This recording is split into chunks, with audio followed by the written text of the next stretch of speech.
Buen día, compañeros. Mi nombre es Carolina Andrea Vidal Martínez y yo les estaré hablando sobre la salmonela. Esta bacteria pertenece al género Salmonella de la familia Enterobacteriaceae. Su nombre es en honor al médico veterinario y anatomopatólogo Daniel Elmer Salmon, quien lo identificó por primera vez en el intestino de un cerdo y lo llamó Salmonella cholera suis. Estas bacterias son bacilos anaerobios facultativos, gram negativos, no formadores de esporas que miden aproximadamente 2 a 3 micras de largo y 0.4 a 0.6 micras de diámetro. Estas son fermentadoras de glucosas, no fermentadoras de lactosas, pueden reducir nitratos y son móviles. El género Salmonella se puede dividir en dos especies, la Salmonella entérica y la Salmonella bongori, y ambas contienen más de 2500 serotipos o serobares clasificados de acuerdo a sus antígenos, por ejemplo el polisacárido O también llamado somático, el antígeno V o capsulare y antígenos H o flagelare. Pero por la complejidad de esta clasificación y con fines prácticos para esta presentación, las vamos a clasificar en invasivas y no invasivas, tifoideas o no tifoideas. Entre las tifoideas podemos encontrar a la Salmonella typhi y a la Salmonella paratyphi. Y en las no tifoideas podemos encontrar, como lo pueden ver, Salmonella Stanley, Salmonella agona, Salmonella cholera suis, Salmonella Thomson, entre otras. ¿Cómo comienza esta infección? Bueno, pues esta infección comienza con la ingestión de la bacteria, como veremos más adelante, para que se inocule la enfermedad. Pero ¿cómo sucede esto? Las bacterias tienen adhesinas. Estas adhesinas cuentan con una estructura que permite a la bacteria reconocer moléculas presentes en las células del hospedero, que en este caso les llamaremos receptores, con una composición o distribución química específica. A esta distribución química específica le vamos a llamar estereoquímica. Cabe destacar que las adhesinas pueden activar linfocitos B y neutrófilos. Generalmente, como la salmonela es una gram negativa, sus adhesinas son fimbria, fibrila, flagelo, lipopolisacáridos y cápsula. Debido a estas características, podemos decir que son bacterias móviles, a excepción del serotipo gallinarum, que también se le conoce como salmonella aviar. Entonces, una vez que la salmonela entra al hospedero, se adhiere sobre todo a las células intestinales. ¿Por qué? Porque esta bacteria es capaz de sobrevivir a las condiciones ambientales, digámoslo así, o químicas y físicas de las partes del tubo digestivo superiores al intestino delgado. Estas bacterias destruyen células M o micropliegues en la placa de Peyer e invade a los enterocitos por ambas caras de su célula, apical y basolateral. Induce apoptosis en macrófagos activados mediante la proteína CYP-B e induce fagocitosis en los macrófagos que aún no están activados. Esto sucede a detalle porque la salmonela cuenta con genes invasores en el centisoma 63 y 31, como lo podemos ver aquí. Esta es una imagen representativa del cromosoma de salmonela junto con sus genes de virulencia. En general, la bacteria salmonela cuenta con 5 islas de patogenicidad, SPI1, SPI2, SPI3, SPI4 y SPI5. Pero las dos primeras, SPI1 y SPI2, son las islas de patogenicidad importantes. La primera se encuentra en el centisoma 63 y es necesaria para la invasión del epitelio intestinal, pues internaliza factores de virulencia. Esto mediante actina, modifica la estructura de la célula para que entonces se pueda internalizar. Esta SPI1 se encuentra sobre todo en Salmonella bongori y en todas las serovariedades de la Salmonella entérica. La bacteria cuenta con unas proteínas reguladoras llamadas PHOP, PHOQ, que son las que le permiten o le dan la capacidad de detectar cambios en el pH del ambiente intracelular en el que se vaya a internalizar para poder generar modificaciones en su estructura como respuesta de supervivencia, por así decirlo, para que sea capaz de sobrevivir una vez dentro de la célula. Es por esto que las bacterias son capaces de permanecer horas o días en compartimentos vaculares con un medio ácido. Tenemos a la isla patogénica SPI2, que esta más que nada se va a expresar en bacterias intracelulares, a diferencia de la SPI1, que es en en medio extracelular, esta va a ser en medio intracelular cuando ya se encuentra dentro de la vacuola para su supervivencia y para que pueda continuar con su replicación bacteriana. Entonces, pues esto ya es en el interior de la célula y la SPI1 es más que nada como de ensamblaje, por así decirlo, para que pueda entrar. En general, los factores de patogenicidad siguen estos pasos: adhesión, invasión, replicación, resistencia, que es como cuando se fortalecen, por así decirlo, y son capaces de producir daño en el hospedero. A continuación les puse una imagen que representa un resumen de lo que yo les acabo de mencionar, pero es importante y estaría perfecto que ustedes lo checaran a detalle por su cuenta, porque lo que yo les acabo de decir es un resumen como del resumen. Entonces sí hay muchos pasos, más que nada interesantes, sobre cómo se da esta infección en el hospedero. Como les mencioné anteriormente, al principio del punto pasado, la infección está dada por la ingestión de bacterias. Esto a través de alimentos contaminados o también puede ser por agua contaminada. También puede transmitirse entre las personas por vía fecal oral, aunque esto es más común en niños o personas con mascotas por el contacto con la materia fecal e inadecuada higiene.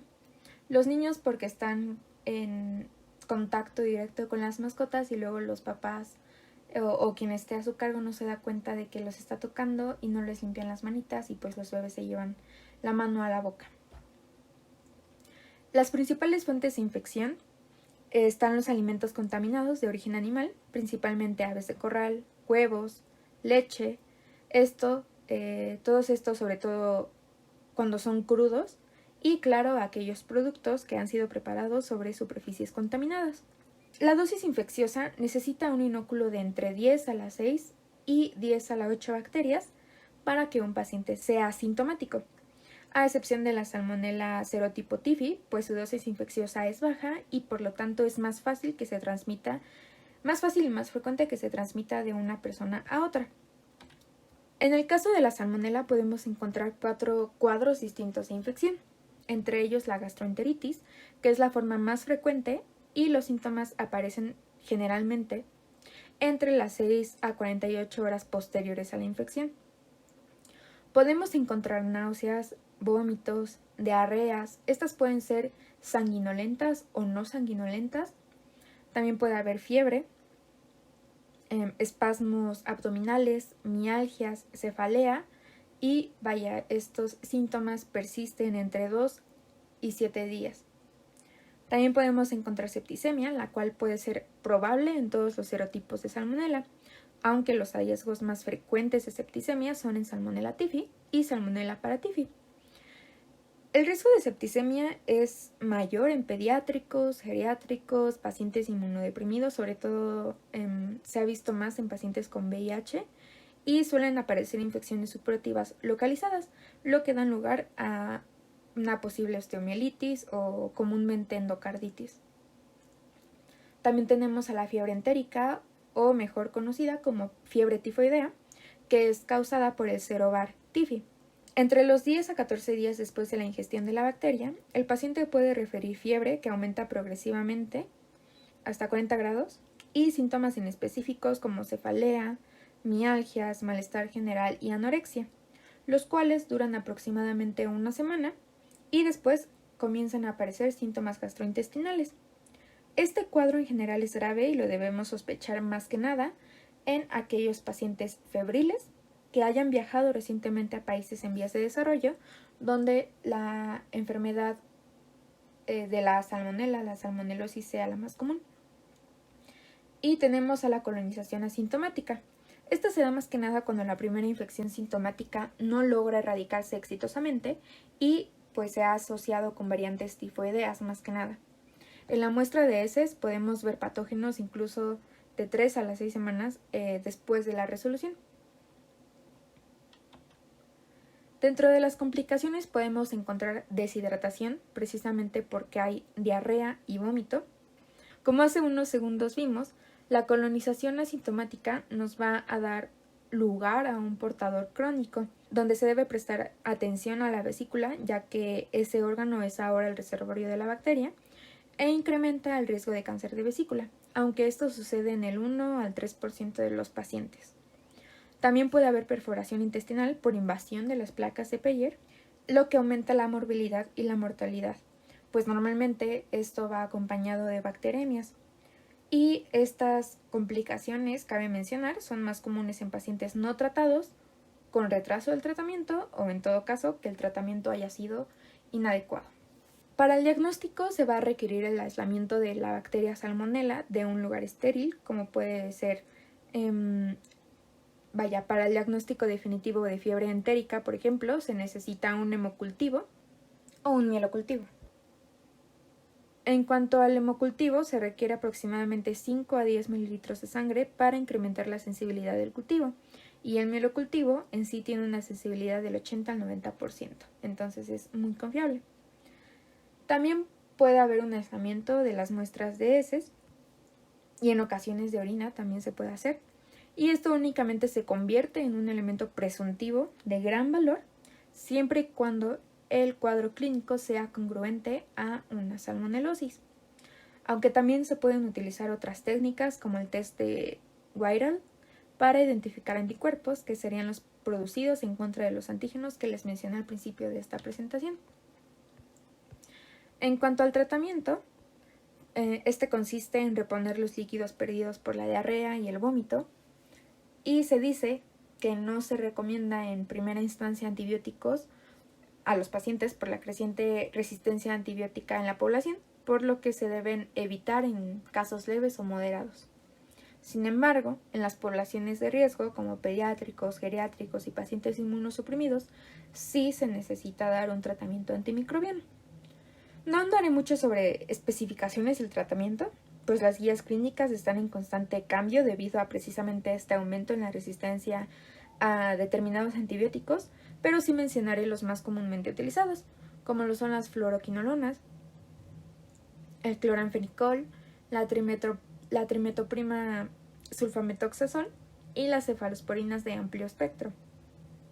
Es importante identificar a los portadores de salmonela para tratarlos oportunamente y evitar su continua transmisión, y bueno, también se puede ofrecer una vacuna, aunque esta es más que nada recomendada a viajeros a zonas endémicas o que sean más expuestos o susceptibles a la bacteria.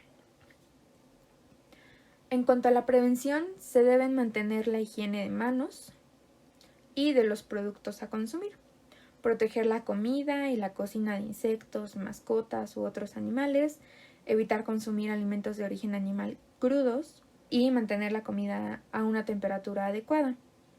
También se debe supervisar el contacto de bebés en mascotas, pues esto puede constituir una vía de transmisión fecal-oral. En cuanto a la epidemiología, tenemos en general que la salmonela es una de las 4 causas principales de enfermedades diarreicas a nivel mundial. Cada año aproximadamente se reportan 1 de cada 10 personas que contraen la enfermedad. En esta tabla les muestro la diversidad de serotipos de salmonela en México desde 1968 hasta el año 2018. Aquí podemos ver todos los serotipos y más que nada, y lo más reciente en México que ha habido sobre casos de salmonela fue este posible brote de salmonela el pasado 20 de septiembre del 2020, según la COFEPRIS, asociadas al consumo de durazno.